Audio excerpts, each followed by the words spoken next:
Buenas tardes y sean bienvenidas todas las personas presentes. En nombre del Aula de Pensamiento, gracias por su asistencia y gracias a las personas que me acompañan en la mesa, don José García Fuentes, presidente de la Autoridad Portuaria, y doña Faustina Béjar, vocal de la Mancomunidad de Municipios de la Costa Tropical. Hoy inauguramos una... Está muy fuerte esto, ¿no? Hoy inauguramos... Pues que tengo yo mucha voz. Hoy inauguramos una semana de investigación de historia local de la Costa Tropical de la que tenemos que agradecer a Manolo Domínguez su empeño y su apuesta por una actividad así. A priori se nos puede antojar un poco extensa y no nos engañemos, resultará cansada al final, pero sin duda ese cansancio va a llevar aparejado una dosis de ilusión, de interés y de necesidad que van a ser muy satisfactorios. Y digo necesidad porque la costa tropical en muchas ocasiones es muy dejada para sí mismo, para sus cosas y para los suyos. Y desde hace años no se organizaba un foro de este tipo para dar a conocer las nuevas aportaciones que todas las personas que aparecen en el cartel, todos los investigadores que van a exponer aquí los temas que van a compartir con nosotros, pues a quien tenemos que agradecerles también su entrega y su disposición y ese derroche de generosidad para contarnos todo lo que nos van a contar. Como decía, desde hace mucho tiempo no se daba lugar y también lo idóneo de esta jornada es precisamente eso, la novedad, que son trabajos de investigación, son cosas en muchos casos desconocidas, porque lo que está ahí, quienes hemos tenido cierta inquietud y cierto interés nos hemos acercado a ello y siempre estará, pero sí es cierto que ante las nuevas investigaciones es necesaria la divulgación. Y claro, nosotros organizamos esto, bueno, lo organizó Manolo, quedó plasmado, quedó recogido en el cartel, lo teníamos claro, a que había que tirar para adelante, había que apostar por la historia, pero ¿qué pasa después con estas cosas? Que se quedan aquí, en los que estamos, y no trasciende. Entonces, de ahí que nos pusiéramos manos a la obra para esa segunda parte que veremos pronto. Y es una publicación con todo, que recoja todo lo que aquí se diga durante estos 5 días y estas 15 intervenciones. Por eso, tenemos que agradecer a la Autoridad Portuaria de Motril y, sobre todo, a la Mancomunidad de Municipios de la Costa Tropical, representada hoy aquí por Fausti Béjar, el apoyo para esta jornada. Porque, como digo, si no tenemos esa publicación posterior, nada de esto trasciende. Nos quedamos aquí con lo que nos podemos llevar en la memoria y poco más. ¿Y por qué es necesario que trascienda? Evidentemente, para las nuevas generaciones, para la educación, para la propia cultura y para que sirva también de acicate para los nuevos investigadores, personas que han terminado la carrera y están con el trabajo de fin de carrera o fin de másteres, para quienes están doctorando, porque si se fijan en el cartel solo hay hombres, no hemos conseguido meter ninguna historiadora. Y es que nos ha costado muchísimo trabajo buscar y no hemos encontrado nada más que a una, todos lo conocen, la arqueóloga de la Muñacar, pero que por fechas no podía venir. Lo hemos tenido en cuenta, no ha podido ser, y por eso queremos que esto sirva, como digo, de acicate para esos estudiantes y esas estudiantes que están terminando, quieren abrirse paso en la línea de investigación, pues bueno, tengan aquí un ejemplo y un nicho en el que poder investigar. Así que gracias a las instituciones que van a apoyar esa publicación, gracias a la Mancomunidad. De la Mancomunidad también tengo que decir una cosa, que los que seguimos un poco día a día las cosas de las administraciones, a mí personalmente me satisface muchísimo que la Mancomunidad, a pesar de que las mancomunidades administrativamente se constituyen para grandes proyectos que compenden diferentes núcleos de la comarca, como suelen ser las infraestructuras, me sorprende y me agrada que en este caso se vuelvan los ojos hacia la cultura, hacia la historia y, en definitiva, hacia las personas. A veces para la mancomunidad parecemos números, parecemos meros territorios, pero detrás hay personas y los proyectos, por muy grandilocuentes que sean, por muy necesarios que sean, si no están pensados, en definitiva, para las personas, carecen de la humanidad que requiere cualquier cosa que se haga por las personas, para las propias personas. Así que esta es mi intervención. Muchísimas gracias a todos, al puerto también, por supuesto, porque el aula de pensamiento, desde el minuto 1 que José García Fuentes cogió las riendas de la autoridad portuaria, nos ayudó sin más ganas que hacer que la cultura prolifere en la ciudad de Motril. Está para todo y por eso está aquí hoy también, porque hay veces que hacemos las cosas y ni se las decimos, directamente ya contamos con él, fruto de la confianza, pero es que sabemos de esa firme apuesta. Así que gracias. También tiene sentido que en una jornada de historia de la costa tropical las dos entidades comarcales más significativas, y diría que la única, que son comarcales en sí como instituciones, porque la Diputación ya sería supramunicipal y no iríamos a toda la provincia, tiene sentido que bueno que estén juntas en esto. Y también, antes de finalizar, quiero agradecer al Ayuntamiento de Motril, a la alcaldesa Luisa García Chamorro, que nos haya facilitado este espacio para hacer esta jornada. Hoy no ha podido estar aquí porque está en un viaje del Ayuntamiento, pero no ha participado, que intentará estar en la clausura. Y un apunte más. Mañana, la última conferencia, que es la de José María Pereén, que va a hablar sobre los salazones, le hemos pedido al chef Iván, se me ha olvidado el apellido, Iván Mateo, el niño de Juan Mateo, le hemos pedido que por qué no nos hacía unos salazones para degustarlos al final de la conferencia. Entonces mañana tendremos aquí preparados unos pequeños salazones de dos tipos que va a hacer. Sé que uno es de jurel, el otro no lo sé. Y tendremos también una copilla de vino de Calvente para acompañarlo, por darle un toque. Últimamente en el aula de pensamiento lo hacemos todo con vino. No sé qué pasa, pero bueno. Así que muchísimas gracias, de verdad. Y le cedo la palabra a Fausti Béjar. Muchas gracias, Gerardo. Buenas tardes a todos y a todas. Bueno, para mí, en primer lugar, es un verdadero placer estar hoy aquí en esta primera semana de investigación histórica de la costa tropical, representando, como bien ha dicho Gerardo, a la Mancomunidad de Municipios de la Costa Tropical de Granada, que colabora pues, para que este congreso se haga una realidad. La celebración de este encuentro no es solo una cita académica, sino que también es una oportunidad, como bien ha dicho Gerardo, pues para mirar hacia atrás y para redescubrirnos como comarca.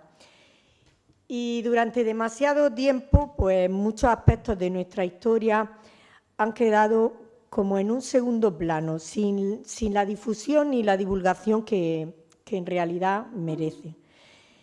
Y este congreso que hoy comienza, pues viene precisamente a poner en valor ese trabajo tan importante que desde la investigación nos ayudará a entender mejor quiénes somos y de dónde venimos. Desde las instituciones, como ha mencionado Gerardo, hacía ya algunos años que no se ponía en el foco en algo tan esencial como es esto, como es dar a conocer los nuevos hallazgos, rescatar nuestra memoria y compartirla con la sociedad. Por eso quiero felicitar hoy al Aula del Pensamiento por esta magnífica iniciativa que habéis tenido, y también a todos los investigadores que van a participar en esta jornada y que con su esfuerzo pues, nos van a abrir las puertas al conocimiento. Desde la Mancomunidad de Municipios de la Costa Tropical de Granada, que hoy represento y bajo el liderazgo de nuestro presidente Rafa Caballero, pues tenemos muy claro que gobernar no es solo gestionar, sino que gobernar también es cuidar y fortalecer, como no, la identidad de nuestra tierra. Nosotros que representamos a toda la comarca de la Costa Tropical, pues tenemos que gobernar y hacerlo por y para todas las personas. Y para estar de verdad con las personas hay que conocer su entorno, tenemos que conocer sus tradiciones y, por supuesto, su historia. Por eso hoy estamos aquí respaldando esta primera semana de investigación histórica, que estoy segura que será la primera de muchas más. Y gracias al Aula del Pensamiento y a la coordinación del historiador Manuel Domínguez, por su rigor, por su pasión y por su compromiso con la historia de nuestra costa tropical. Muchísimas gracias por este gran trabajo que empezamos hoy.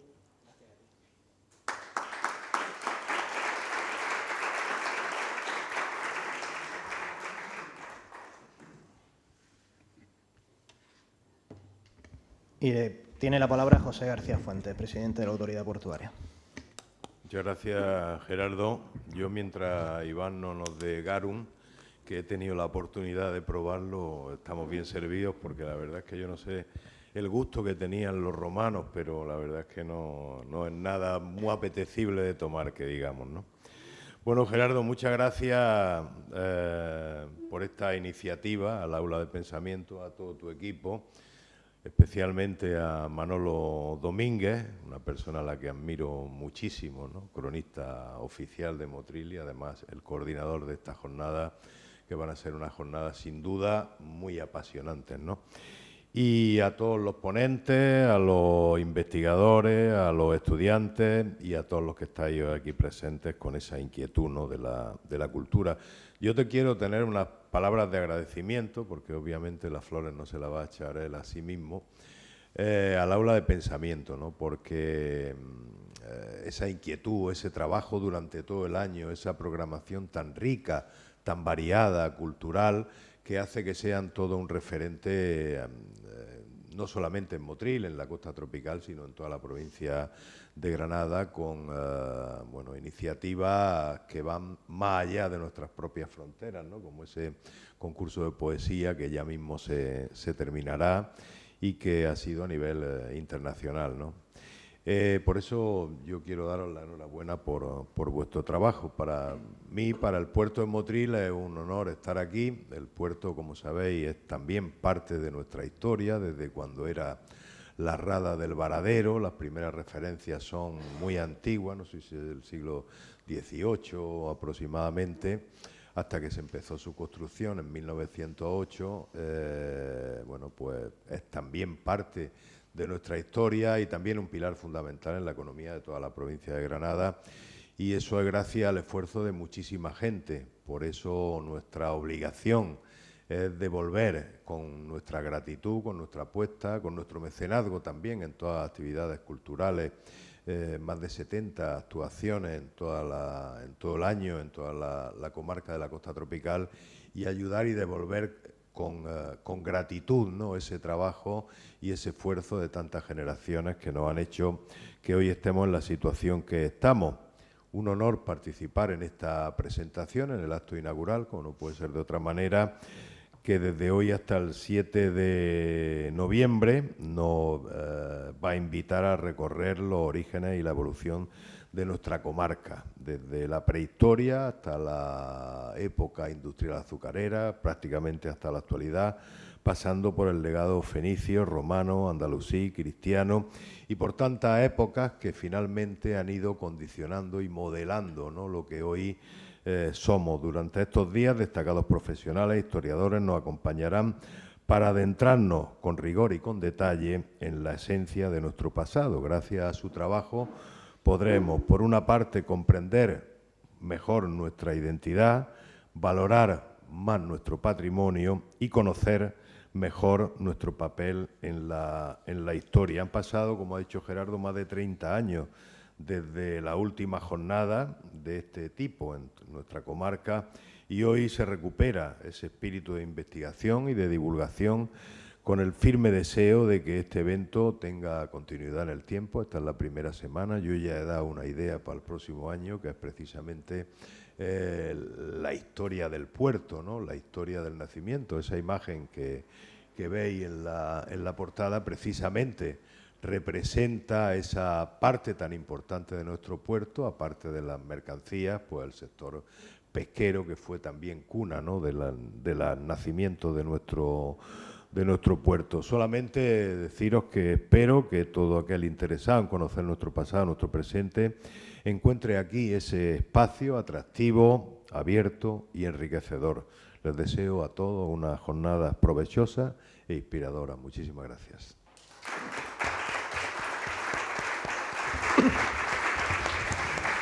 Bien, pues gracias Pepe, gracias Fausti. Nos vamos a bajar y van a tomar la mesa Manuel Domínguez, el coordinador de la jornada, y el profesor Gómez Moreno Calera, que va a hacer las veces de padrino de esta jornada. Muchas gracias. Hoy queríamos especialmente tener con nosotros al profesor don José Manuel Gómez Moreno Calera.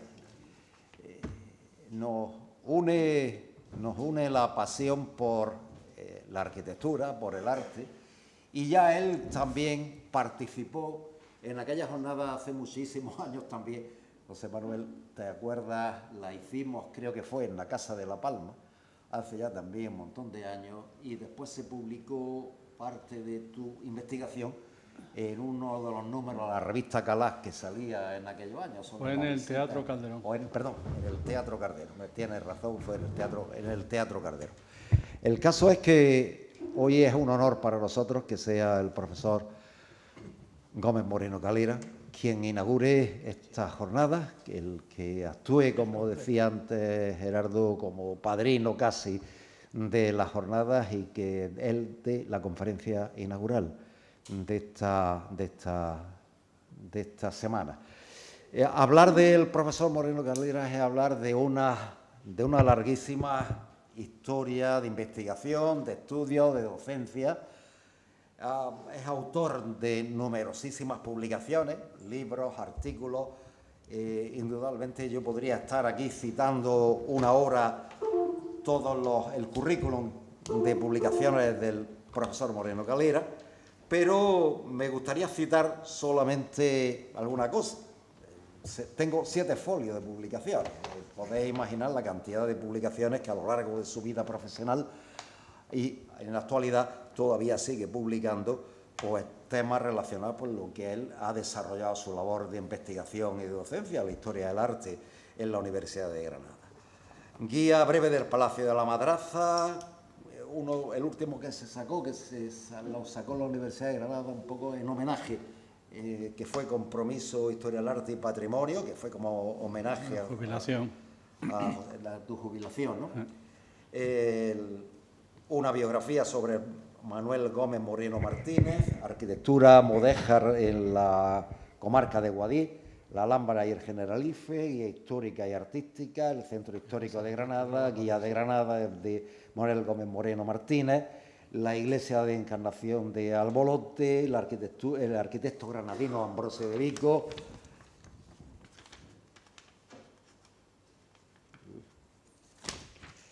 la Alcazaba, la Iglesia de las 7 Villas, y un libro que me gustó, aparte del libro sobre Diego de Siloé, un libro que me gustó muchísimo, que además aprendimos muchísimo todos con él, que fue La transición del Renacimiento al Barroco en la arquitectura religiosa granadina, en 1560-1650. Indudablemente os puedo seguir hablando de libros, de artículos, una relación de artículos inmensos dedicados a Granada, dedicados también a artículos dedicados a la costa, a la iglesia de Almuñécar, a la iglesia de Salobreña, a la iglesia de Motril. Es decir, que Gómez Moreno pues ha trabajado en una gran cantidad de artículos, y bueno, podemos citar pues todo el tema del Valle del Lecrín, toda la investigación que hiciste sobre la iglesia del Valle del Lecrín, es decir, una extensa bibliografía, un extenso trabajo. Sí, yo te lo agradezco. Pero te toca hablar a ti. Parece que no soy yo el que está hablando. Si me conoce alguno, Yo se lo agradezco. Un compañero se enfadó porque digo, no me cortes. Los méritos que tengo lo he hecho con cariño y por eso estoy aquí. Quiero decirles que yo estoy jubilado, me jubilé con 65 años porque tengo Parkinson. El Parkinson es una enfermedad que si alguno lo conoce del lateral o lo padece, te va coartando, te va viviendo. Lo he hecho con mucha voluntad, pero vengo ya un poco superado, pero nervioso y cada vez me cuesta más el hablar y el mantenerme, me cuesta sobre todo arrancar. Entonces, por eso me considero cada vez más una persona humilde, investigadora y no el dueño de un currículum que lo he hecho con gusto y con ganas y por eso estoy aquí, por ganas de enseñarles, de explicarles un poco lo que yo he sabido de esta tierra, que desgraciadamente hacía años que no venía por aquí. La última vez fue en el 2015 que participé en la escuela de la aula abierta para mayores, hablando del arte andalusí y del Renacimiento. Hoy vengo simplemente a introducir una idea de lo que yo he conocido en su momento, de lo que he averiguado en estos días buscando novedades, sobre todo centrándome en lo que yo sé, que es arquitectura y, digamos, religiosa. La iglesia ha sido mi tema fundamental, y las fortificaciones de la costa. Los dos elementos, sobre todo la costa, se ha investigado mucho, pero a mí lo que me ha impresionado siempre ha sido el sufrimiento, el riesgo, la amenaza continua de esta costa con la invasión de los piratas, la preocupación de vez en cuando de las autoridades por fortalecer esa defensa. Ya te dejo terminar, no, perdona que te interrumpa. Solamente darte la gracia, la verdad que para nosotros es un honor que estés con nosotros aquí esta tarde, darte las gracias y, por supuesto, ya sabemos que todos tus trabajos de investigación te han salido del corazón y del enorme trabajo que has hecho en la investigación sobre la historia del arte de la provincia de Granada. Ha sido enorme el trabajo que has hecho. Gracias, José Manuel. Estamos muy agradecidos que esta tarde estés con nosotros aquí. A vosotros siempre.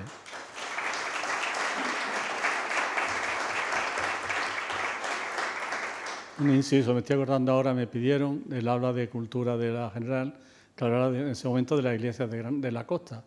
Me fui al archivo de la curia, estuve investigando, removiendo papeles, cuando aquello era un totum revolutum lleno de polvo y de todo. Vine a dar la conferencia y entre amigos y visitantes no estábamos más de 10. Me pidieron perdón 100 veces, no se preocupe usted que ha estado muy bonito, muy interesante, yo no sé por qué. Yo le hice con gusto, igual que he explicado la Alhambra a mis alumnos, 5 horas con 3 alumnos y con 40. Me gusta enseñar siempre que alguien quiera aprender. Bueno, y ya voy a entrar en materia, hablando de lo que yo considero que pueden ser los valores patrimoniales de la costa. A ver si quiere andar. Yo muchas veces he dicho, las iglesias de Granada pues son muy sencillas, son las nuestras.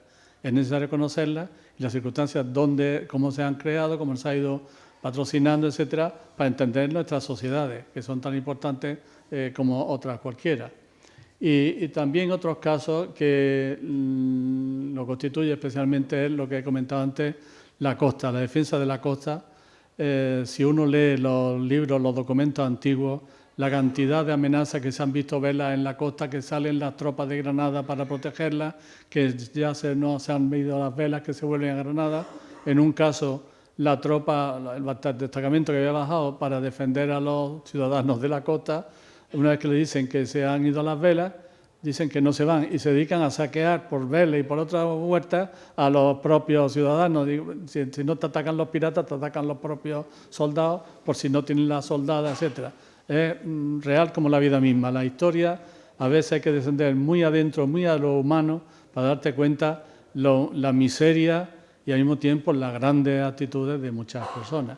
Por lo tanto, el conocer eso que ha desaparecido hoy, que somos, sobre todo los que estamos aquí, casi todos ya de una cierta edad, sabemos lo que ha cambiado en el último tiempo en la economía, los valores de la economía, los sistemas económicos, lo que introduce la digitalización, la informática, etcétera, pues vemos que ya hemos sido testigos de cosas que han desaparecido desde lo más elemental, como en mi caso era el copo, el boliche, los marengos de donde yo veraneaba, que no había ni agua potable, pues eso es necesario que la gente lo conozca, para cuando dicen, es que ahora estamos muy mal, es que, ahora, que han sido tiempos mucho más malos y que precisamente Motril, Almuñécar, ciertas zonas de la costa han sabido defender y evolucionar a costa de a veces de algo que es perder parte de esa identidad. Pero bueno, yo soy historiador, no soy ni crítico ni periodista para narrar las circunstancias, yo las expongo sin más.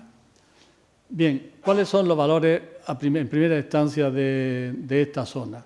Por un lado, la arqueología y el mundo antiguo, sobre todo en ciertas zonas como es Almuñécar, es que es una panoplia de elementos interesantísimos lo que allí ha ido apareciendo.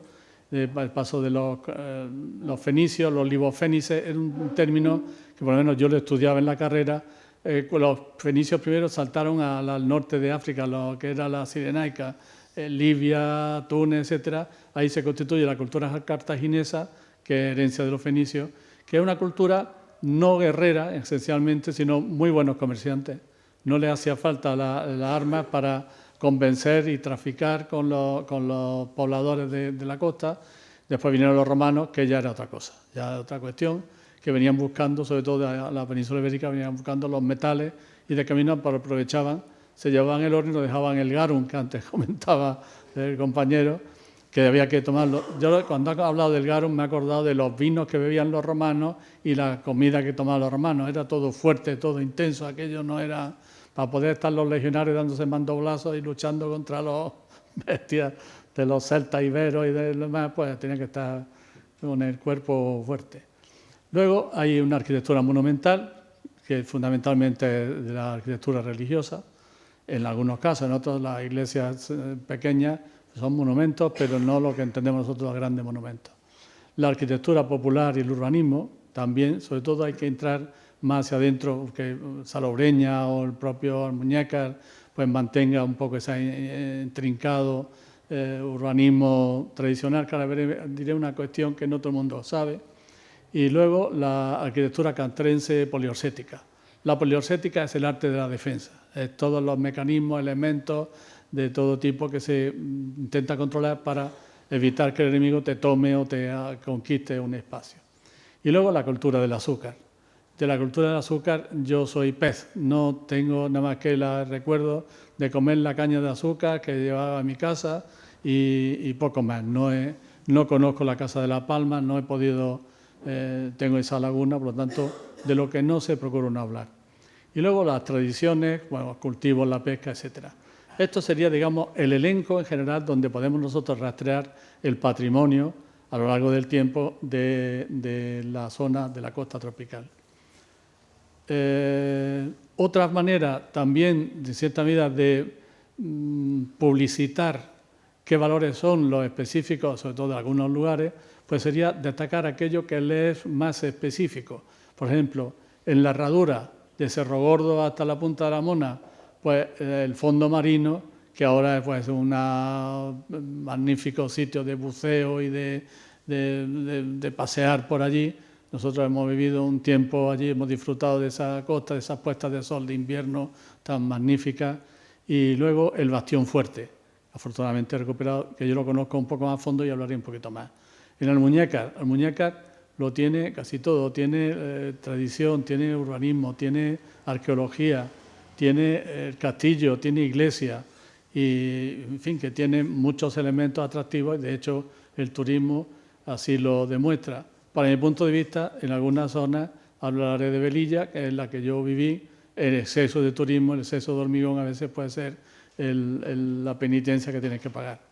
En Motril, pues también tiene, no le voy a detallar tanto porque lo conocen todos, arquitectura religiosa, tienen la Iglesia de la Victoria, tiene una arquitectura civil que desgraciadamente el progreso de la ciudad es una ciudad con mucho empuje y en general, y lo tenemos en Granada, en los alrededores de Granada, los pueblos de alrededor de Granada, del área metropolitana, pues lo que crece muy rápido, pues no mantiene lo que son las tradiciones urbanas.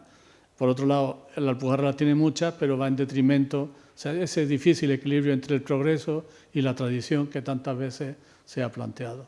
Castelldefels, La Rábita, la línea de costa en general, los pueblos hacia el interior que yo no voy a tocar, pero todos saben el interés de esos pueblos de los Guájares, de los Gualchos, de toda la zona alta de la Contraviesa, etcétera. Son sitios que es como pasar a otro mundo, a otro espacio, incluso humanamente encuentra gente con otros criterios, otros valores, que de hecho se hace atractivo a muchos extranjeros.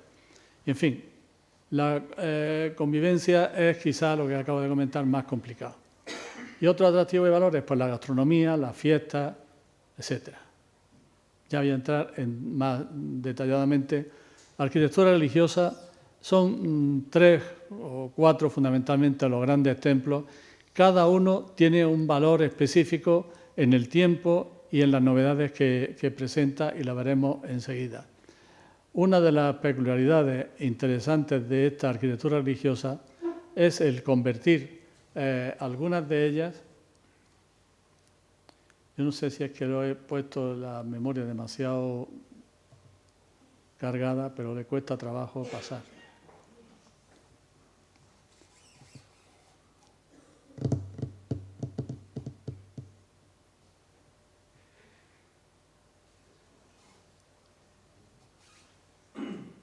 No le ha gustado.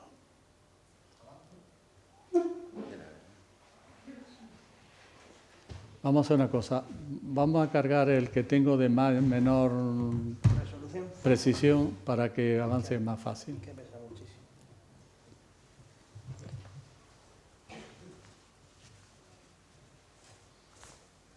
Es que ahora va mejor. Bueno, decía que una de las peculiaridades de algunos de estos templos es precisamente por el problema de los piratas, de la amenaza de la costa, es que las convirtieron en una fortaleza, una iglesia fortaleza, que veremos con detalle en algunos casos. He metido la de Adra porque, aunque está fuera de nuestro contexto, tradicionalmente pertenecía a la diócesis de Granada, y allí además es que hubo un ataque en 1620 que le hizo bastante daño.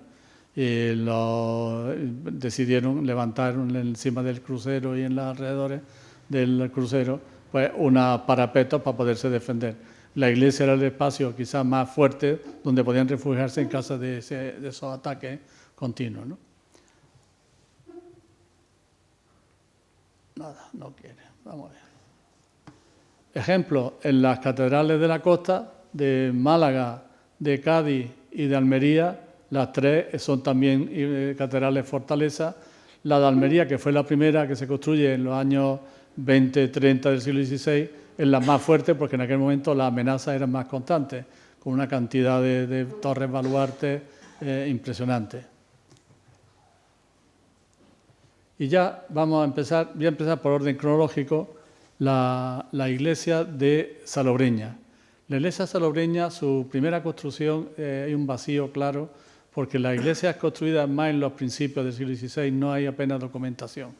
Yo calculo que ya sea de los años 1610 al 20, cuando se construye, y es una iglesia pues donde destaca sobre todo la torre, una torre muy elegante, muy estilizada, con su almenas de tipo asirio, también dándole un sentido como medio de fortaleza a esa torre almenada, y la portada, una portada muy rica, muy interesante, muy rara, y que todos los que hemos pasado por su investigación consideramos que no sabemos si es del XVI, que nos extraña, o sería del siglo XIX, una especie de historicismo.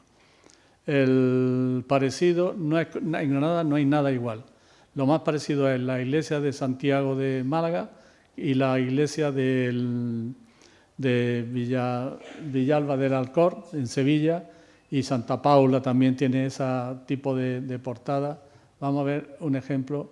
Aquí tenemos el arco del detalle y un ejemplo de la cerámica que adorna la sala de abencerraje de la Alhambra, del mismo tipo, y en la sala de abencerraje de la Alhambra muchas de ellas se rehace y se reponen estos alicatados, bueno, no son alicatados, son azulejos de Cuenca, precisamente en el 19, por la familia de los Contreras.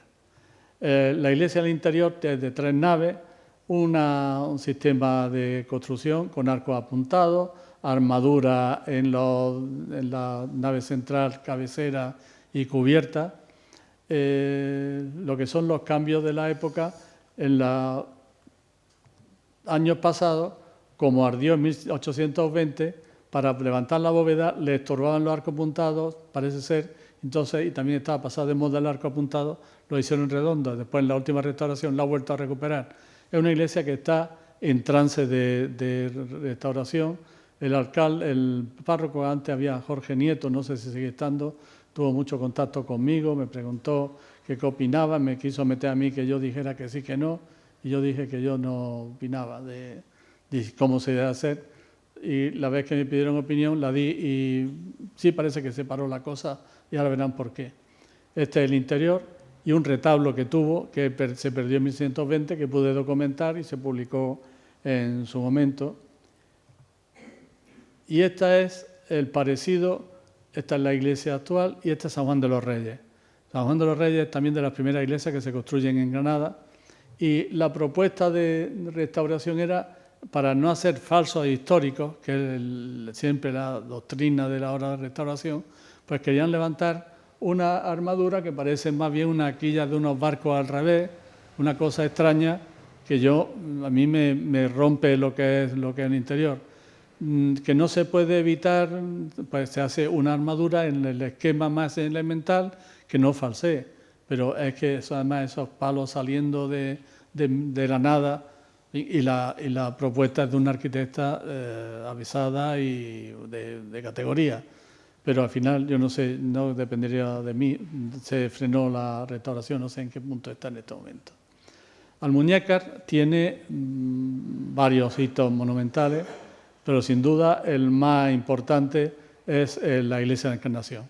El convento de Mínimo queda con lo que hace fiel a su nombre, lo mínimo, que es un trozo de la portada como recuerdo de lo que fue ese convento, que en su momento tuvo mucho papel, no tanto como el de Motril, que sí tuvo una trayectoria de más enjundia. Ahí cuando vienen la visita pastoral de Pedro de Castro, que he mencionado ligeramente, encuentra que los confesores no tienen ni idea de doctrina, ni de confesar, ni nada. Los de Motril estaban algo mejor preparados en ese sentido. Pero, en fin, también la ermita de San Sebastián, que remeda un poco los antiguos moravitos para conservar la tradición andalusí. Conserva, por lo menos, el testimonio donde estuvo el Pósito, ese almacén de trigo que servía para nivelar económicamente cuando subían demasiado el grano, el ayuntamiento o el cabildo en aquel momento pues controlaba un poco, vendía a menor precio y regulaba un poco los precios.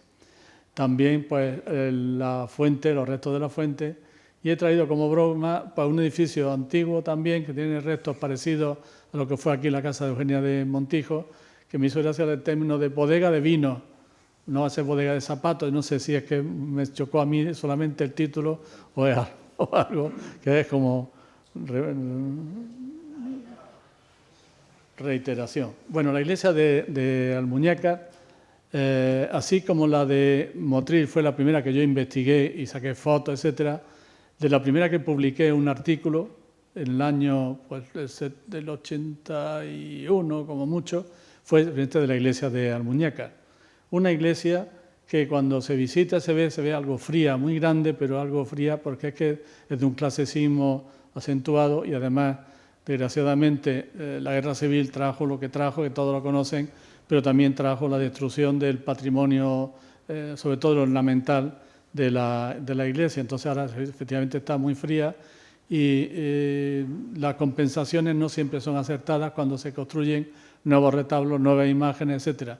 Yo ahí no quiero entrar porque eso ya depende un poco de las devociones actuales, de las hermandades, cofradías, pero hay algunas veces que es mejor estarse quieto o acudir a verdaderos escultores, etcétera. Pero yo ahí no quiero entrar. La iglesia, ¿qué mérito tiene?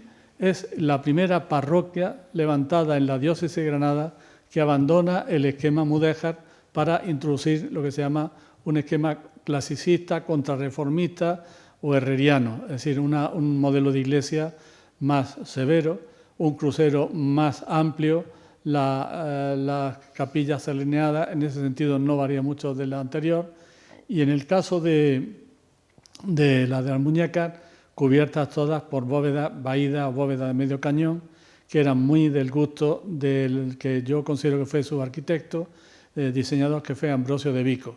Ambrosio de Vico ha sido el arquitecto y maestro mayor y veedor de la iglesia de Granada que más ha vivido, más ha trabajado, más se ha encargado de todo.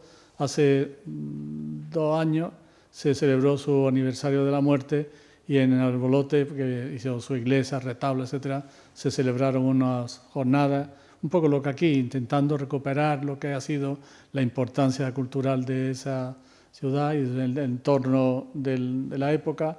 Y bien, pues Ambrosio de Vico templa aquí en cierta medida su arma porque diseña una iglesia de categoría. Además, tuvo la suerte de que el albañil que lo levanta es Jerónimo Hernández, que se consideró como un buen artífice, un buen maestro. De hecho, cuando se quiere hacer la ampliación de Motril, se pide que sea él el que lo haga, se pone en contacto con él y dice que ni hablar, que la diócesis le deben dinero, que no le pagan, que se siente engañado, lo de siempre. El que contrata le parece que le están sangrando y el que está contratado parece que lo han sangrado, de verdad. Total, ¿por qué lo atribuía a Vico? Pues porque la torre, el diseño de la torre de la iglesia de Santa María de la Alhambra es prácticamente calcado sobre este cuerpo sobre cuerpo de la que hace en las muñecas. O sea que está claro que debe ser suya. Bien, he traído, voy a pasar más rápido, algunas muestras del buen trabajo de asentamiento, los cimientos, primero unas piedras, una mampostería burda, después unos sillares de piedra toba, después el buen aparejo de cajones de mampostería con ladrillo perfectamente articulado, o sea, una obra muy bien hecha. Aquí el detalle de la cabecera y el interior, pues ya se ha visto, ¿no? Lo he comentado antes, una arquitectura muy diáfana. Utiliza los mismos esquemas que va a utilizar después en el Sacromonte y en Santa María de la Alhambra, que son las 3 obras que también así, que no se el Albolote utiliza un sistema mudéjar de armadura, o sea, es un hombre de todo para todo. Lo mismo te diseña cajonera, que te diseña iglesia, la torre de la catedral, también parte de la levanta él, luego empieza a caérsele y las cosas se tornan feas y tiene que desmontar. Ahora la están restaurando, la están dejando muy interesante. Se han recuperado restos de pintura en la última, hace ya unas décadas, y la Virgen de la Antigua, pues como aquí, esa patrona que queda en el tiempo, que es devocionada por cristianos y por no cristianos. De cierta medida es como un símbolo de representación. Nos venimos a Motril. En Motril pues hay muchos restos que estudiar, pero yo he querido recoger aquí a otras personas que lo conocen tanto o más que yo, que es Manuel Domínguez, que me acompaña y que fue el primero que hizo un estudio general de la iglesia. Yo tengo que reconocer, y creo que se lo comenté en su momento, cuando yo vine a investigar la iglesia de Motril, hablé con el cura y digo, ¿hay documentación para investigar? No, aquí no hay nada, no hay apenas nada. Tan solo aquí en Motril y en Orce me ha ocurrido lo mismo. Negárseme que había cosas, yo creo más que nada por eso, por decir, este hombre me va a tener aquí pegado en el archivo y tal y cual, y total que yo me tuve que defender con toda la documentación que tenía de Granada, que afortunadamente de Vico había mucha. Pero en fin, yo no le tomo mal, que el que me ayuda le doy las gracias, tengo una manera de ser que tengo la suerte de no ser rencoroso y me quedo con lo bueno que he recibido y lo malo pues prácticamente lo voy eliminando. Mi bisabuelo decía lo mismo, miserias de la vida, o sea que son cosas que estamos acostumbrados. Policarpo Cruz, que fue alumno y después ya me ha aventajado, una persona excelente, una inteligencia, una vivacidad, hemos colaborado mucho y decía, yo empiezo y tú vas refinando, y efectivamente yo iba después completando, refinando las fotos, me encargo yo, los planos, etcétera. Domingo López, que fue también alumno en su momento y me tiene estima y ha publicado cosas, sobre todo también del Estado de la Victoria, de San Francisco, etcétera. Bueno, y en mi caso, y otros que van siguiendo, ¿no? Esta es una foto del portfolio. El portfolio es una colección de fotos que se publicaron de todas las provincias de España de 1615-14, al principio del siglo XX. Y me hace gracia porque algunos dicen, Motril es muy feo, perdón, pero se habla de los pueblos en general porque es grande y es moderno. Dice, la población de Motril tiene muy bello aspecto, según puede apreciarse por las vistas que de ella publicamos, siendo la colegiata el mayor y más interesante de su edificio. Desde luego, la vista de la que ofrece no se parece en nada a lo podemos ver ahora. Y esta es como estaba la plaza con el ayuntamiento y la iglesia, con todos los elementos añadidos del periodo barroco. Y dice, el templo de exterior es muy irregular, presentando diversos cuerpos de forma y estilos inconexos. Efectivamente, está levantado a tirones, como tantas veces ha ocurrido con la arquitectura.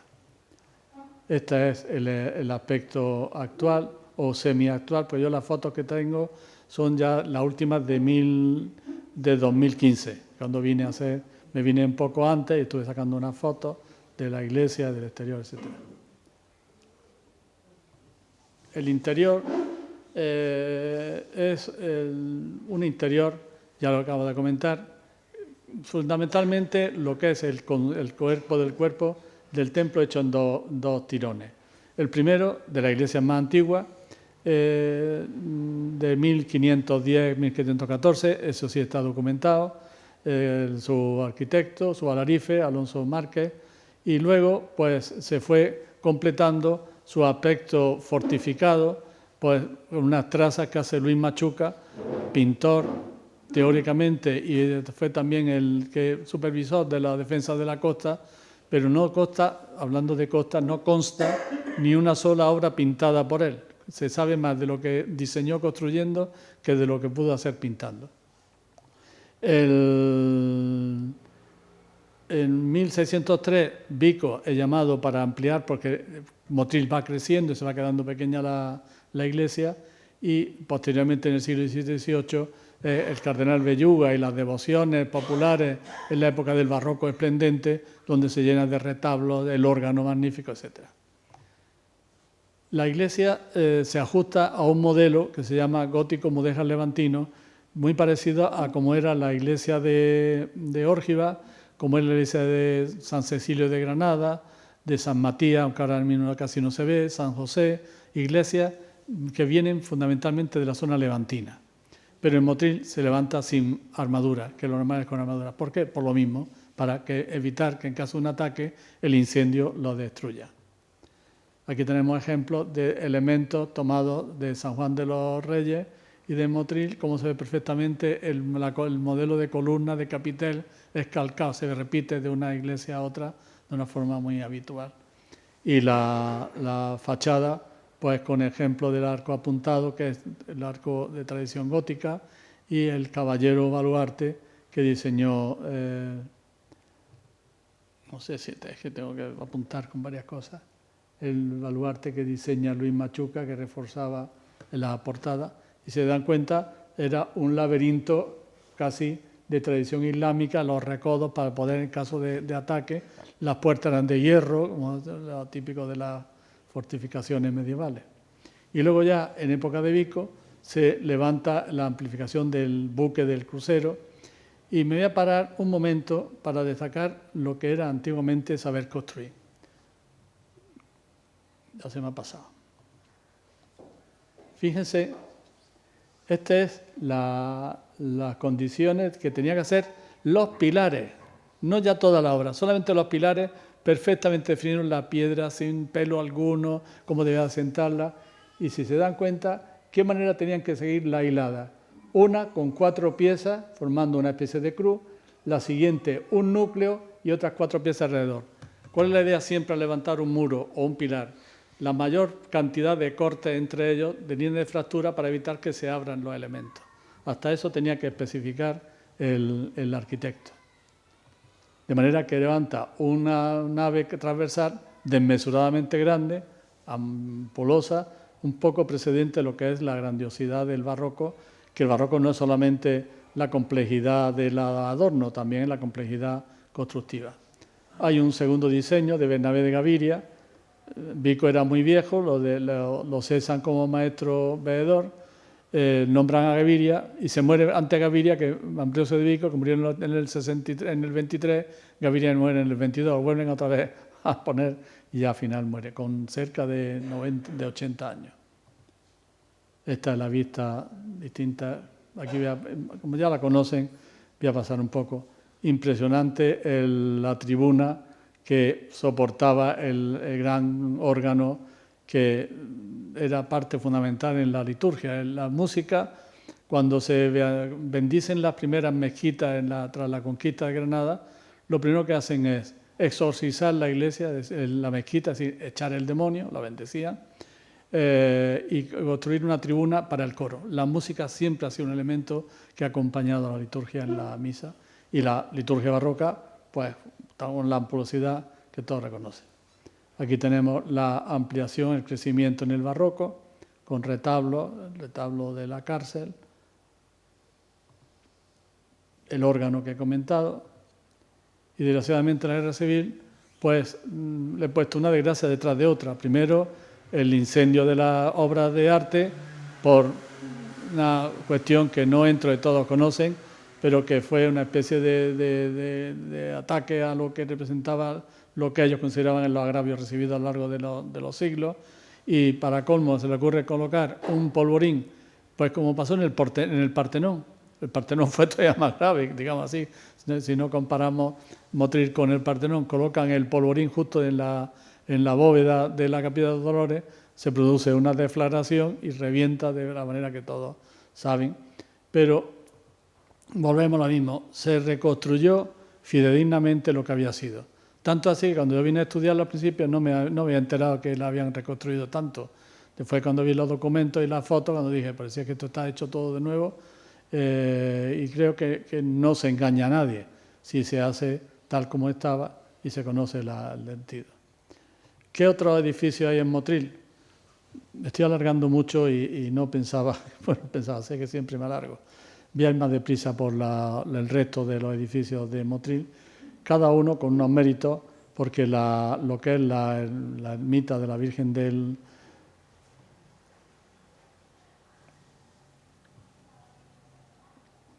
Todos la conocen, la Virgen de la Cabeza,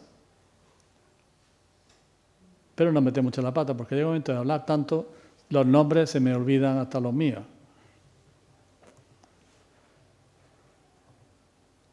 Estas son una foto que cuando hubo una magna mariana, que todos saben ahora que está de moda las magnas marianas y las magnas de eso, estuve en Granada y saqué una foto que aparece vestida de una forma que en las procesiones saldrá así, pero lo normal es verla en el santuario como está. El convento de la Victoria, muy perdido, como también ocurrió en la guerra civil, pero que Manuel Domínguez ya hablará las circunstancias del convento y la grandeza del que lo fundó y todo lo que rodea a la creación, la negación. Cada vez que intentaba fundar un convento en una ciudad, surgían problemas porque era una competencia que se consideraba desleal, ¿no? En Granada yo lo estudié en su momento y era curiosísimo la forma de ir, sobre todo las ondas mendicantes de descalzos, las fueron repartiendo por todos los alrededores de Granada. Uno en los Escolapios fuera, otro en los Altos del Albaicín, otro en la Gracia, que eran las afueras de Granada, etc. Y esta es de una foto, no sé si algunos la conocerán, lo que era la casa de Eugenia de Montijo, que desgraciadamente se perdió. Unas fotos que tenía el Departamento de Arte en un catálogo que al final no llegó a hacerse nada. Bueno, más iglesias, ermitas y algunos restos de arquitectura monumental, ¿no? Y paso a la defensa de la costa. La defensa de la costa son hitos, algunos conservados o medio preservados en lo que fueron, aunque sin servicio, y otros pues que se ocupan con otros servicios.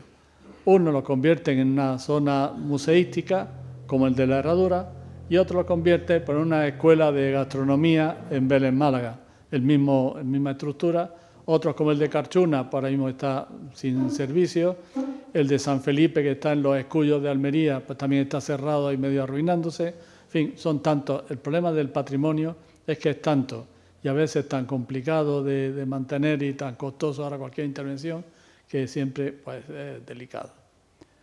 Tenemos la suerte, o tiene la suerte la zona, de que las 3 fortificaciones que se han rehabilitado e intervenido recientemente la ha sido dirigida por Antonio Orihuela Uzal y Antonio Almagro Gorbea, que son los mejores arquitectos, los mejores conocedores de la arquitectura tradicional, a veces con un rigor excesivo cuando quieren recuperar lo anterior, pero como en este caso está la acumulación de restos y de elementos, pues se ha intentado mantener esos estratos tan complejos que tienen estas fortificaciones. De manera que primero fue Almuñécar, después fue la de la Herradura, que es un bastión más sencillo, y por último la de Salobreña. De todo han dejado unos planos y unas secciones magníficas que nos permite pues, conocerlo. Aquí empiezo a exponer planos que yo me imagino que muchos conocerán, que están en el Archivo General de Simancas. Muchos planos de la costa tropical, de la costa en general de Granada, y de los baluartes y alguna cosa más que traigo como curiosidad. Ahí están reflejados perfectamente cada uno de las puertas, torres, bastiones, castillos que formaban la defensa de la costa. Y aquí tenemos algunos ejemplos de ellos. ¿Ustedes ven esta torre? Pues aquí me quedé yo colgado intentando entrar por la parte de arriba. Ese es mi recuerdo de la Torre de los Diablos, que efectivamente fue endiablada, porque además yo intenté subir viendo los mechinales, pero cuando llegué arriba ya no tenía fuerza y no podía bajar porque ya no veía los mechinales. Los amigos con los que iba, que me ayudaron, no, se reían a carcajadas limpias hasta que un primo mío se apiadó de mí y me puso las manos y yo pude bajarme. Ese es mi recuerdo. Digo esto porque para mí recorrer esta zona es recorrer pues, hechos de mi infancia, algunos jocosos y otros terribles, como he ido contando. Otra torre que jugábamos a indios y a convoy, a conquistarla, etcétera, es la del Tesorillo, la de la Galera, que es de un particular, la ha convertido en vivienda y es muy interesante. Además, es una especie de aquí de hito aislado alrededor del marasmo que es la zona. Esta es una postal que yo tenía antigua, debe ser del año 66, porque no estaba todavía un bloque de pisos que levantaron justo al lado de mi casa. Esta casa era la nuestra, de mi familia, y aquí se ve o se entrevé la Torre del Granizo, que es quizá la más antigua que hay en la zona. Una torre de planta cuadrada, desmoronada, que tuvieron a bien poquito a poco, rodearla de casas, de urbanizaciones, etcétera. No he puesto por excepción la letra en rojo porque no se puede hacer más sangrante. Han dejado ahí una especie de pasillito y un poquito de arboleda, pero yo Velilla, que la he visto como la vemos ahí abajo, así, hombre, tampoco quiero mantener el pasado como era en la época de las cavernas, pero de ahí a esto, que los primeros bloques, al lado de mi casa levantaron bloques de 100 apartamentos sin una sola cochera, ni un solo parking. 100 coches metidos allí, más de los amigos que puedan llegar. Ahora al final hicieron un parking subterráneo que alivió un poco, pero hubo años que llegar allí, la gente aparcaba y decía, yo no saco más el coche, me voy andando en autobús o dando saltos. Más fortificaciones que deprisa.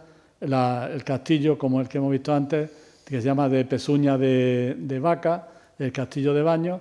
Aquí hay una cosa curiosa, si se dan cuenta, voy a pasar la siguiente. Aquí estaba el bastión, justo en la escorrentía, cuando había una tormenta, el barranco se la llevaba.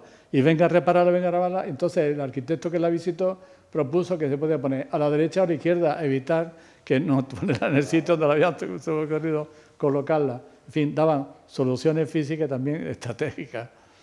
La de la Rábita es quizá el bastión más antiguo y reformado, pero en el siglo XVIII le colocaron un hornabeque, una palabra un poco extraña, que ahora después comentaré lo que es el hornabeque por si alguno no sabe lo que es. Casteldeferro, mucho nombre, de un nombre muy enfático para una torrecilla que está pobre, fatal.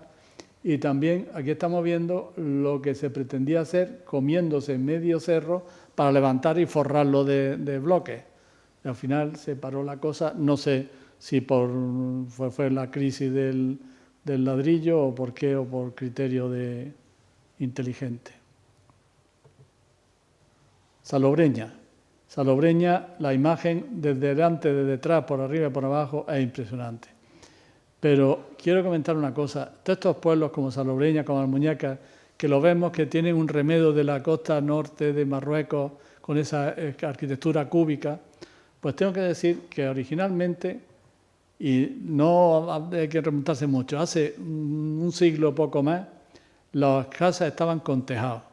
Tanto en Almuñécar como en Salobreña estaban las casas, eran tejadas, en la mayoría no eran con terrazos, que después han ido evolucionando con la forma que las conocemos ahora, ¿no? Tiene más encanto, pero también es verdad que entonces los pueblos eran más pobres y las ciudades eran más pobres y la verdad que lo que es el hábitat de los pueblos ha mejorado ostensiblemente con el paso de los siglos y sobre todo de la democracia hacia acá, ha hecho que precisamente los pueblos hayan emergido de una forma digna notablemente. El castillo de Salobreña ha sido muy complicada la restauración, muy delicada y además ha tenido problemas después de mantenimiento. Aquí tenemos algunos planos de los que se emitieron en su momento para la construcción, con doble barrera, en fin, estratégicamente muy interesante. Y ahora se ha hecho una recuperación punto por punto con láser, de manera que hay una imagen virtual perfecta y en caso de deterioro de una habitación, de una solería, de algún parapeto, se puede reconstruir enteramente igual que estaba, cosa que no es posible en otras circunstancias. El Peñón de Salobreña, que ahora es donde se arrima un buen restaurante, donde hay buen turismo, pues en su momento yo creo que hubo una ermita, pero lo que sí se sabe es que en su momento se diseñó un bastión para también convertirlo en defensa de esa especie de pequeña bahía que se cobijaba al lado del puerto. Recordemos que antiguamente los puertos de esta zona no eran puertos, eran abrigos donde ahí se podía refugiar algunos barcos. Pues aquí tenemos el proyecto de bastión para defender como primera emergencia el Peñón. ¿Tiene gracia? Bueno, tiene gracia. Son circunstancias de la vida. Todos estos bastiones, el de la Herradura lo veremos, tenían su capilla con su capellán. Soldados pocos, artilleros pocos, pero el capellán, tan importante era estar a bien con Dios, que te protegiera, que tener los cañones bien cargados para dispararle al enemigo. Digo esto porque son formas de entender la vida que a veces a muchos se nos olvidan, ¿no? Se realizaron otras fortificaciones, se diseñaron. Y traigo un dislate que a mí me ha hecho una gracia espantosa. Digo, por inventar que no quede, se hizo en los años finales del siglo XVIII un proyecto para comunicar mediante un canal, como si fuera el canal de Panamá, Granada, con la Herradura, que iba a salir justo al lado de Salobreña, perdón, al lado de Salobreña, pero vamos a ver con detalle. Iba a haber 6 esclusas que arrancaban en Granada, tenía ahí su dársena para los barcos y mediante 6 esclusas iba bajando por el Valle del Ecrín, iba llegando hasta Salobreña y ya nada más de a gusto. Pero lo más curioso es que el mapa que proyecta tiene el Genil que viene por arriba, la Alhambra está por abajo, la Órgiva, vamos a ver, esto es Órgiva, este es el Genil. O sea, da una vuelta en la geografía que, desde luego, si a alguno se le hubiera ocurrido montarse en el barco del canal, hubiera terminado muy pronto el viaje. En fin, pero fijaros, el sentido de este canal era que esto podía repercutir en tener recabar bastante reales fondos para la corona.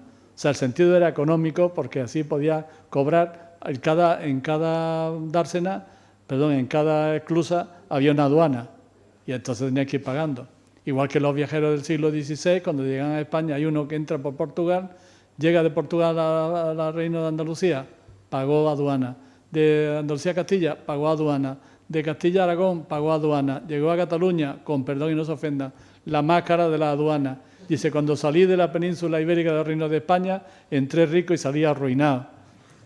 Y luego va perfilando los personajes de los sevillanos, que los clérigos eran muy orgullosos, que si los andaluces eran así, que si los castellanos eran fríos, que te vas definiendo lo que es la España del siglo X, principio del XVI, y en algunas cosas hemos cambiado bastante poco. Bueno, voy a ir deprisa porque ya creo que me he pasado del todo. La batería de la herradura, que me encanta y que yo he podido verla, iré rápido. Los diseños son del típico bastión con una... Ahora vamos a ir en detalle. Se hicieron varios planos. Perdone, pero es que el Parkinson se me dispara ya la mano del todo. Esta es la vista aérea que nos hace mejor idea de cómo era el bastión. Una primer frente para colocar más bajo colocada artillería, una terraza abierta para fusilería con aspilleras, un patio central donde se repartían las dependencias y la entrada protegida por dos salientes. Estos son los hornabeques. Los hornabeques son dos pabellones esquineros salientes que protegen la entrada. Estos son los esquemas levantados por Orihuela. Fundamentalmente aquí intervino sobre todo Orihuela. Aquí vemos lo que se ha hecho, pues colocar algunos cañones que hagan una idea de cómo era la estructura. Las primeras fotos son del 2008, que es cuando se empieza la restauración, y las últimas las saqué en el 2013. Este es el patio central con el pozo, un pozo salobre espantoso, pero bueno, algo de agua les daba. Además estaba justo al final de la escorrentía del barranco, lo cual pues le venía bien. La portada con los naveques, el talud, los taludes en las fortificaciones es para que la artillería, las bombas no eran tan explosivas como ahora, rebotaran, y es se llama alambor, ¿no? Una forma de desviar la potencia de las bombas. Por dentro, pues lo convierten en sala de exposiciones, museográfico. Aparece una pintura. Yo llegué a leer el día 1 del año 1791, las pintadas. Es bastante frecuente en estos sitios donde la gente se aburre, los soldados se aburrían y pues se dedicaban a realizar pintadas. Ahora, últimamente se ha dedicado una zona al museo a evocar el naufragio de la Armada Española de 1562. Iba en formación, soplaba un viento de poniente, se refugian en la bahía de la Herradura, de pronto gira el viento, cambia levante y lo embiste a todas las embarcaciones contra Cerro Gordo. Murieron cerca de 5.000 personas, queda la proeza de la gente de la Herradura que se tira al mar para intentar salvarlo. Pensemos que en aquella época los marineros casi ninguno sabía nadar. Y encima, si iban algunos con trajes poco apropiados, aquello fue una tragedia digna de mención. Luego está el de Carchuna, que es muy parecido, pero sin uso. El de Marqués de Torre del Mar, el castillo del Marqués, que es el que se ha convertido en escuela de gastronomía. Bueno, donde uno se imagina los soldadescas allí montando guardia, etcétera, pues allí lo que hacen es pues, ponerse agustico, disfrutar de la vida. Algo, repito lo que he dicho antes, no todo está peor ahora. En Almuñécar es punto y aparte. Almuñécar es punto y aparte porque tiene una trayectoria muy larga en el tiempo, desde los fenicios, que lo conocerán todos, los adíbalos, los vasos egipcios, que te hace una idea de que ahora parecemos que viajamos mucho, pero en aquella época se viajaba también bastante. Aparecen marfiles, aparecen maderas del Líbano, aparecen restos, dices tú, esa gente se movía bien, sin conocer idiomas, sin tener ni aviones, ni coches, ni nada. Se movían a base de voluntad y de mucho genio. El castillo tiene un periodo andalusí muy complejo. Sobre él, en el siglo XVI, con los reyes católicos, sobre todo con Carlos V, se fortifica. Ha sufrido ataques como el de los ingleses, que los franceses también, cuando se iban después las tropas napoleónicas, cuando se iban de donde habían estado permaneciendo, todos lo saben, que intentaban reventar lo que habían ellos fortificado. En fin, es un espacio complejo, pero muy interesante, muy amplio, muy dilatado. Aquí vemos el plano que ilustra un poco lo que era la base fortificada y un pasillo, una coracha que comunicaba, salvando un puente, con el Peñón de San Cristóbal, con el Peñón del Santo, que tenía también su pequeña capilla. Y un plano muy curioso del final del siglo XVIII, donde aparece Almuñécar con las torres, con sabidas que parecen todas reflejadas. Voy a pasar rápido. Ahí está la Torre de los Diablos famosa que comentaba antes. Y cómo se ve la ciudad de Almuñécar completamente aberrujada, todo eso, y el castillo emergiendo como elemento defensivo y rodeada. Yo encontré documentos que después he buscado para la charla de hoy y no lo he encontrado, de cómo las ciudades de Motril y de Almuñécar estaban cerradas por la tarde, se cerraban a las 6 de la tarde. Si llegaba un poco más tarde los campesinos, le abrían, llamaban y le abrían. A partir de cierta hora, a las 7 a la puesta del sol, ya no se abría nadie. Ya hablando del siglo XVI, eran ciudades amuralladas, defendidas con miedo de los ataques, lógicamente nocturnos. Bueno, paso también por el patrimonio del fenicio, romano, el aprovechamiento del agua de los ríos secos y sobre todo el río Verde, pues hace que ese aprovechamiento pues permita la famosa producción del garum. Sí pasa una cosa, el garum se sabe más o menos con lo que se hacía, pero no sabemos si sabía igual que un gazpacho no sabe igual en todas las casas, igual que en fin, tantos guisos que pueden variar de un momento a otro, pero era comida fuerte, seguro. Y ya estoy terminando, los ingenios, ya he dicho que voy a hablar poco, sí que en Almuñécar también tuvo una presencia muy fuerte. Hubo ingenios, hubo trapiches, hubo molinos para moltura. Yo he leído, no sé si estoy más acertado, si no, pues así aprovecho el momento para que me corrijan los que saben, que el trapiche es donde se hace la molienda del azúcar y fundamentalmente es de lo que se llama molinos de sangre, o sea, de animal. Y el ingenio ya es una estructura más compleja y ya con maquinaria más moderna. Igual, pero el sistema... El trapiche, molinos verticales, y el ingenio, molino horizontal. Pero eran igual, eran exactamente. Denominaciones diferentes para cosas muy parecidas.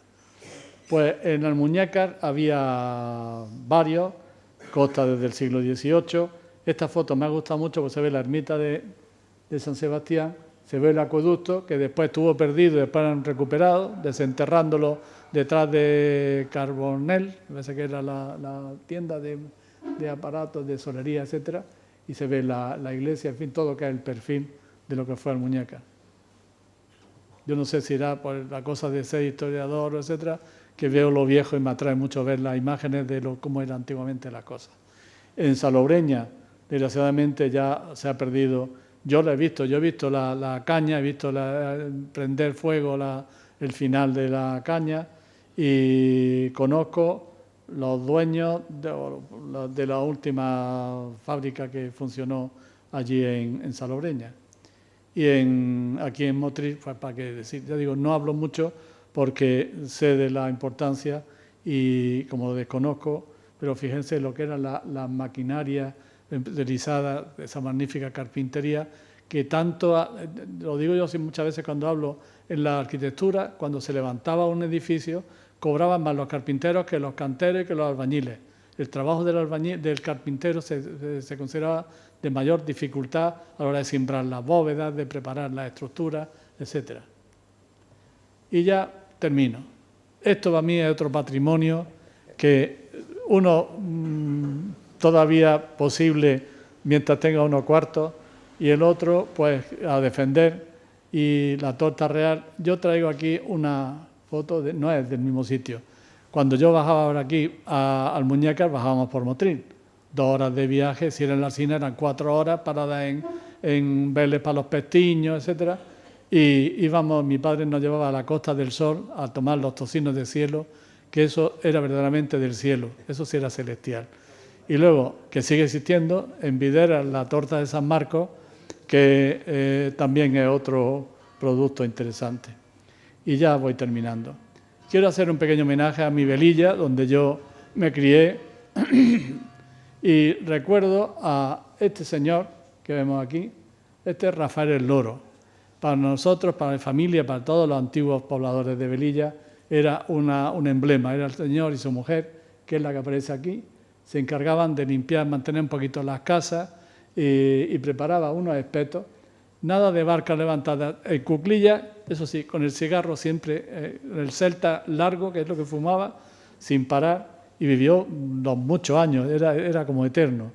Y ahí nos tomábamos unos espetos con vino Costa, que te ponía de contentico, y desde aquí pues te iba, el chiringuito de Jaime estaba muy cerca, y ya pues disfrutábamos de lo poquito que nos daba, y una aventura, cada verano era una aventura. Y pido perdón por las licencias, la ignorancia, los dislates, el mucho tiempo que he echado, pero les puedo asegurar que llevo muchos días, muchas semanas dándole vuelta a esto, intentando hacerlo, disfrutándolo yo, que es el primero que lo disfruto, y pudiéndolo traérselo a ustedes con toda la energía que me queda en el cuerpo. Y también decir que la primera vez que vine aquí conocí, por un lado, la iglesia, conocí el Bar García con unas raciones espléndidas, después fueron disminuyendo las siguientes visitas, las 2 o 3 ya fueron disminuyendo, y después vino el Catena, que tampoco está mal, y habrá más, pero me perdone aquí si hay algún propietario, pero aquí no se pasa hambre, siempre que se tenga un poquito, o muy buenos amigos, o un poquito de bolsillo. Bueno, muchas gracias por su atención y perdonen el rato que he tardado, pero espero que se vayan contentos de haberme hecho contento a mí, que tanto he dedicado a esta tierra. Muchas gracias a todos.